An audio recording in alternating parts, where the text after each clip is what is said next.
एका अस्वस्थ करणाऱ्या प्रसंगाच्या निमित्तानं आज आपण बाबासाहेबांच्या छत्रछायेमध्ये एकत्रित आलो. माझ्या मुलगा जो बालिकेचा जो अत्याचार झाला त्याने सर्व देशामध्ये महाराष्ट्राच्या नावावरतीला प्रचंड धक्का बसला. आजचे राज्यकर्ते मुलीबाईंचे स्त्रियांच्या रक्षणाच्या संबंधाची जबाबदारी त्यांच्यावर जी आहे त्याची जाण राज्यकर्त्यांना झालेली आहे. आणि त्यामुळे आपण बघितलं की महिलांपासून प्रकार झाला त्याचा निषेध होतो. त्याच कारखान्यामध्ये आणखी काही ठिकाणी अशा प्रकारचे दुर्दैवी घटना या महाराष्ट्रामध्ये घडल्या. एक दिवस असा घटना महाराष्ट्रामध्ये कुठे ना कुठेतरी मुलींच्याच अत्याचार करण्याच्या सवयीची वाटली ही दुर्दैवाने थोड्या वाचायला मिळते. हे राज्य शिवछत्रपतींचं राज्य आहे. शिवछत्रपतींनी आपल्या राज्यामध्ये यंदाच्या शासनाने एका मुलीचा तिचा अत्याचार केला आणि त्यातला शिवाजी महाराजांच्याकडे गेल्याच्या नंतर शिवाजी महाराजांनी त्याचे हात करून करण्याच्या संबंधीचे आदेश दिले आणि त्याला एक प्रचंड शिक्षा दिली. आजच्या परिस्थितीमध्ये जे काही घडलं आहे याची गांभीर्याने नोंद सरकारने घेतली पाहिजे.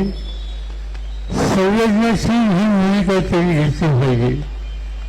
मला एका गोष्टीचं दुःख होतंय की राज्यकर्ते राज्याचे प्रमुख आणि त्यांचे सहकारी एकदम सांगतायत की महिला हिंसा प्रकरणामध्ये विरोधक राजकारण आणतायत.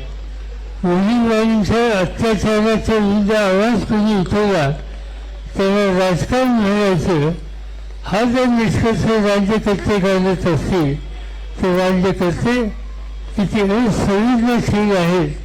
महिलांच्याकडे बघायचा त्याचा दृष्टिकोन किती चमत्कारिक आहे याची प्रचिती ही आपल्या सगळ्यांना येते. जे काही घडलं ते महाराष्ट्रात घडू नये अशी आपली अपेक्षा आहे. ज्यांनी घडवलं त्यांचा तीव्र निषेध हा तुम्ही केला पाहिजे. मी आपल्या सगळ्यांना एक विनंती करतो, एक आपण आज या ठिकाणी शपथ घेऊया. मी ती शपथ वाचतो, माझ्यानंतर एक एक वेळ आपण त्याचा पुनरुच्चार करावा. मी अशी शपथ घेतो की मी स्त्रियांवर होणारा हिंसाचार कधीही खपून घेणार नाही. माझे घर, माझा मुलगा, माझे गाव, माझे ऑफिस, कोणत्याही ठिकाणी जर महिलांचा छेडछाड किंवा अत्याचार होत असेल तर त्यास मी विरोध करून त्याबद्दलचा आवाज उठवेन. मी मुलगा आणि मुलगी असा भेदभाव कधी करणार नाही. महिलांचा सन्मान राखील आणि या शून्यनगरीमध्ये सेवेच्या संपूर्ण महाराष्ट्रात आणि देशात